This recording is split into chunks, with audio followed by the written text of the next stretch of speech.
Sure. Hi, my name's Alexa. I'm Isaiah Flores.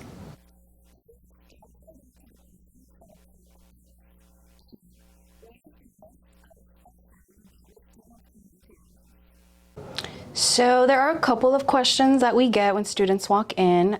Because I work in the Center for Career and Experiential Learning, students are either asking, how can I get experience related to what I'm studying? Or the other question is, how can I learn about my personal finances? So it kind of just depends where the student's at in their life. So financial literacy is really a lot of different components put together. So when you think of financial literacy, it's like three different things. It's financial awareness, really having an understanding of the types of topics you should know about, right? Also understanding where your current knowledge is versus where you should be.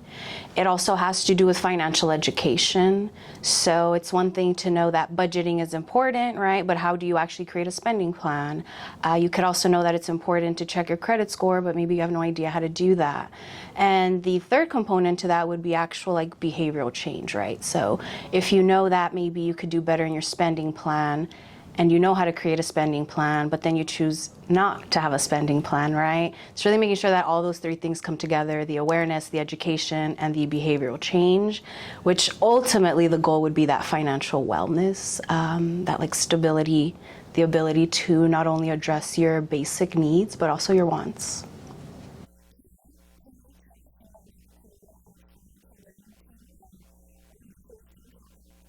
Absolutely. So in the Center for Career and Experiential Learning, we are the ones responsible for ensuring that all of you as students have access to opportunities that would allow you to look very marketable on a resume. So for example, a lot of students, right, you have great support through the advising center as to what degree plans there are, what courses you need to take. But usually where students run into, I guess, a challenge is when you have a degree and you go apply for a job and the employer is interested in your experience and you don't have experience, you might find yourself wondering, you know, like, how useful was this degree per se? And so the purpose of the Career Center is to complement your degree with experiences, whether that's volunteer work, an internship, or employment, and really making sure that the opportunities that you all take on as students are a direct alignment to what you are studying. Mm-hmm. And you said that behavior influences spending and like our financial behavior. What can you say about that? And like, is there anything specific that you notice in San Antonio and the South Side, how people treat their finances? Yeah, so it's a little complicated, right? When you think about financial education, having financial education does not automatically mean you will become financially well. And having more money also does not necessarily guarantee you financial wellness. And so it's kind of a combination of understanding that the education still needs to happen, but also understanding that we are serving a population that needs more than just financial education. We're talking about a population that needs access to like basic needs, healthcare, education, mental health, things like that. And so, you know, although we talk about the importance of financial wellness and financial literacy, again, pushing just financial education is not going to solve, you know, everyone's problems per se. It's more like a complement. So one of the things that I tell students is maybe right now you're at the point where you're struggling to even address your basic needs. And so me telling you how to budget is probably not going to be helpful to you because you already are constricted to a certain income, right? However, if I can help you complement your degree plan, find experiences like an internship or volunteer work that would allow you to look really solid on a resume. So when you go apply for your dream job, you are able to actually get that good paying job. And now you actually have the income to apply your financial education and your behaviors. And so it's a lot bigger than just go sit in a workshop and learn how to budget. But it definitely does help once you all get to the point where you're getting that good paying job and now you have the knowledge and the resources to not only get yourself in a good place, but continue that for your own family and for those to come. Mm-hmm. So, and I hear you say, you're saying that there's I'm trying to understand. So there's financial literacy, but financial education. You're saying that there's two different things? So when you think about financial literacy, it's those three components I mentioned: the awareness, the education, and the active application. Right. However, when you add all of those, right, you can be financially literate. That may not impact how much money you're making. Does that make sense? And so when you're looking at a community who lives under the poverty line in the South Side, again, to have them sit through a workshop on here's how you budget, when you think about the South Side community, they're probably the best people to budget because they have to, right? But if you think about, let me take all this information, because once I have that dream job and I'm making money and I'm, where I want to be, I won't put myself in a situation where I end up in debt or bankrupt. Why? Because I have the education. And so that's why I was saying it's complex in the sense of you can't just promote financial literacy, right? When there are other things that the community needs. And so complicated. I hope that answered your question. No, that does. And you mentioned internships. What are some job and internship scams that students need to watch out for? Like, I know a lot of us are looking for an internship for the summer. So, like, what can you speak on that? So one of the things I could recommend is definitely working with the Career Center, because it's not uncommon for U.S. students to receive a bunch of information, even through your emails, text messages. And so, unfortunately, right, if someone is preying on a population that really needs, experience or some form of income, you all do find yourself in a situation where you're more likely to fall for those scams. And so an example would be and this actually happened because I had a student come to my office and tell me this. So let's say you receive an email and it's someone saying, I'm with employer so-and-so and I'm reaching out about the office job that you applied for. Here are your next steps.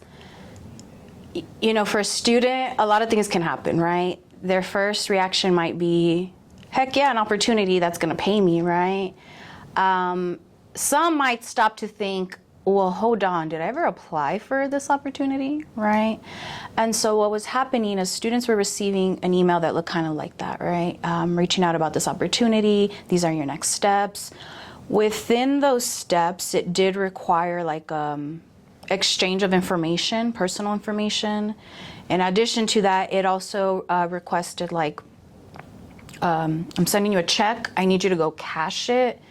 And then, within those steps, it had to do with that. What was happening with those students is some of them decided not to engage with the email. Some of them did, unfortunately. Some students did cash that check. And so that student found themselves in a situation where now your personal information is floating around with someone who probably has the intention of stealing your identity. In addition to that, you cashed a check that you probably shouldn't have, and now you owe somebody that amount of money. And depending on your ability to pay it back or not, you might find yourself, in collections or whatnot. Now, if you don't know, right, if someone's calling you in collections, it's already impacting your credit score, right? Not to mention, if somebody took your identity, well, they would use that to buy themselves whatever they'd want under your own credit. And then you find yourself in a situation where someone's almost like living off of you and your name, all because of this opportunity that sounded legit but wasn't. And so there was two types of students. You had the student who did in fact engage with the employer, or not even employer, they weren't real, right? And then I had another student who actually sent me screenshots and pictures and said, hey, what do you think about this? Does this look right? And one of the questions was, do you recall applying for anything? And the answer was, no, I haven't submitted any applications. I was like, well, that's a good indicator that that's incorrect. And I even asked, can you identify the company that they're saying they're with? They couldn't, because even in the signature of the email, there was no company, right? So if I were to email you, I have a whole little signature there, where I work, where my office is, how you can, email me or call me. And so you kind of look into things like that. But unfortunately, it's one of those things where if someone's trying to scam a student, fully knowing that the student is going to be intrigued in a paid opportunity, it's just a lot riskier for you all. So I always tell students, go into the career center, like before you even reply, no, thank you, I'm not interested or anything, just take it to the career center, because it's a lot easier for a career navigator to kind of look through it to see if there are red flags. Sometimes a student doesn't fully know, or maybe a student doesn't really doesn't trust their judgment in relation to saying, yes, I should reply, or no, I shouldn't. So I always say your best case scenario is definitely just swinging by the career center. That's what we're there for as well.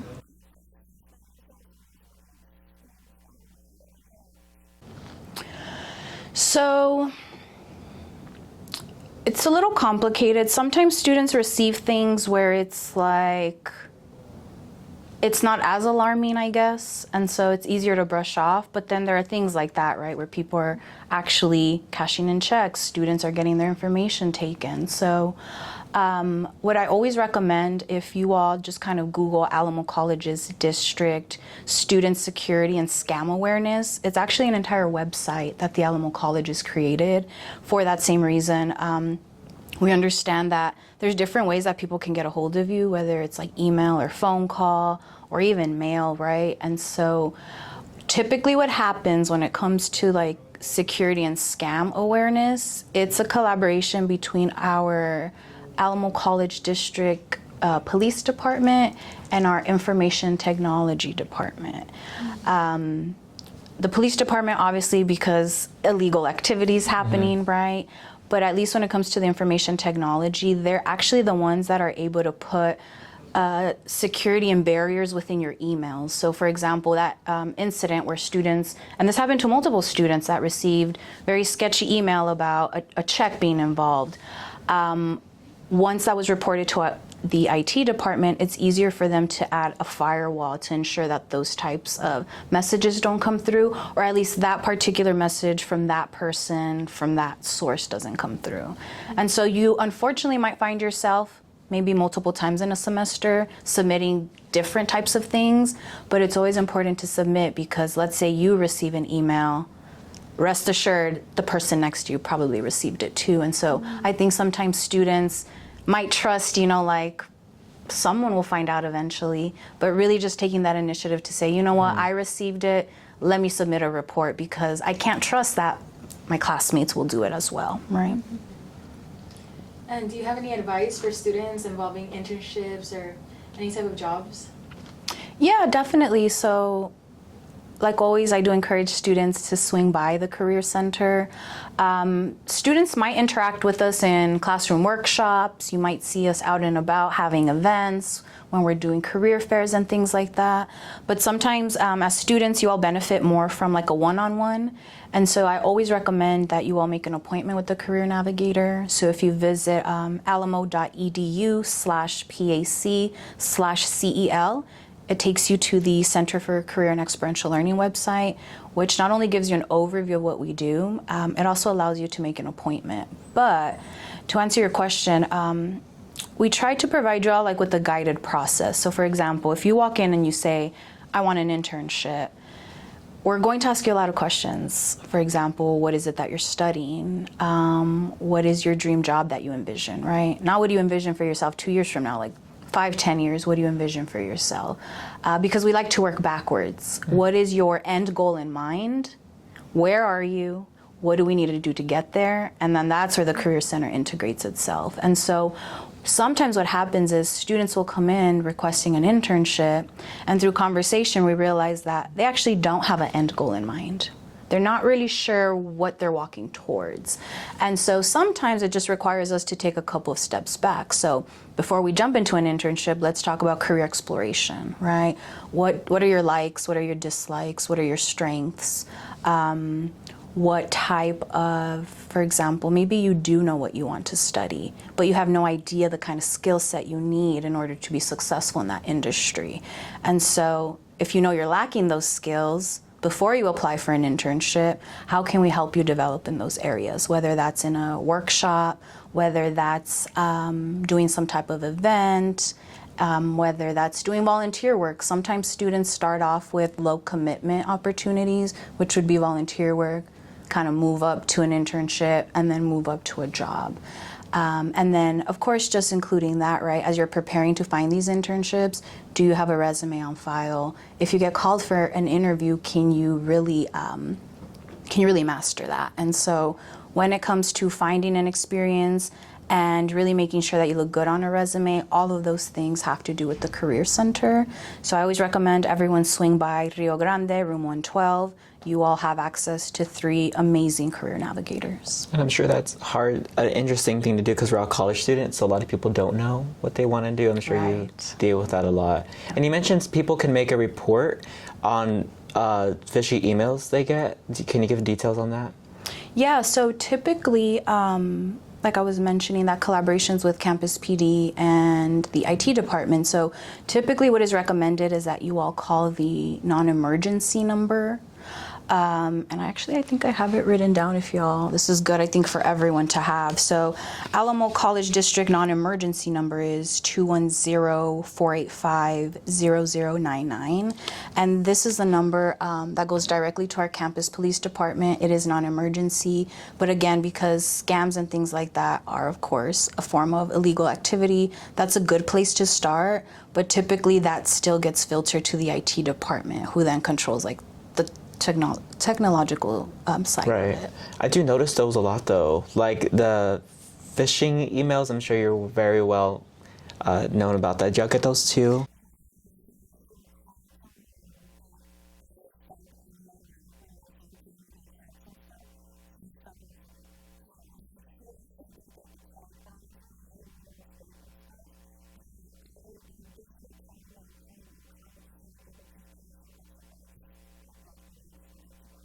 Right. Would you say it's obvious when something's fishy, or do you kind of more on the side of like sympathizing with the person who falls for them? I think when we think about a student, it kind of depends. Some students don't have any experience interacting with an employer. They might be straight out of high school. They've never worked or done any kind of hands-on experience. And so I think for some, it's like, it's new to them. They're not really sure if that's the norm or not. Whereas some other students, maybe have had jobs before, have been offered opportunities, and it's like, no, this doesn't sound right. And then also keeping in mind, if you think about a student who maybe is looking for an opportunity, it's not uncommon for someone to submit more than 20 applications to something. And at that point, it's like, did you keep track of every company and person and position you applied for? And if you didn't, right, and someone extends you hey, you got the job, it's going to really require you to pause and process, okay, is this from one of the ones that I did or not at all? And so I think sometimes it's just reminding the student, stop and really process what you're reading. And if there's even a slight sense of something's off, you replied, and then you already knew gut feeling this is a horrible idea, at that point you can just stop engagement, you can reach out to the Career Center, but ultimately you do want to submit that to the Alamo College Police Department. Right, and I think it's interesting because I think the Alamo colleges, or maybe schools in general, are quite vulnerable to attacks like that because it's at alamo.edu, and I feel like you could just find anyone that way, right? Would you agree? I think that goes for any institution that uses technology, really. I wouldn't even say it's a higher ed thing. I would say it applies to any company that uses technology. It's not uncommon, right, whether you're part of a bank or a phone company, that you see, information was breached, or I think I actually received, I graduated from Our Lady of the Lake University. I received letter from the mail just saying that there was some kind of data breach, FYI, because I'm an alumni. And so it's things like that you see, whether that's with schools, right, medical institutions, or even phones, right, whether it's Verizon, AT&T, things like that. So I think it's just common because we live in a world where we primarily function off of technology. Got it.